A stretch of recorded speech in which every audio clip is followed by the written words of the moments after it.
Mainit na balita, dumulog sa Office of the Ombudsman si Attorney Levito Baligod para isumite ang affidavit ng 18 nagpakilalang dati umanong tauhan ni dating Congressman Zaldico. Kaugnay po yan sa kanilang alegasyon ng pag-deliver umano ng male-maletang pera sa ilang politiko at personalidad mula September 2022 hanggang unang bahagi ng 2025.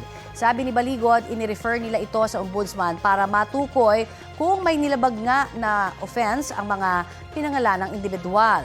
Kabilang si Ombudsman Jesus Crespin Remulla sa mga idinawit sa alegasyon noong siya pa ay Justice Secretary.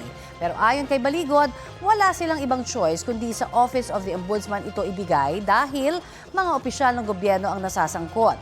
Hindi rin daw siya pinopondohan ng kahit na sino at handa siyang magbukas ng bank account para patunayan ito.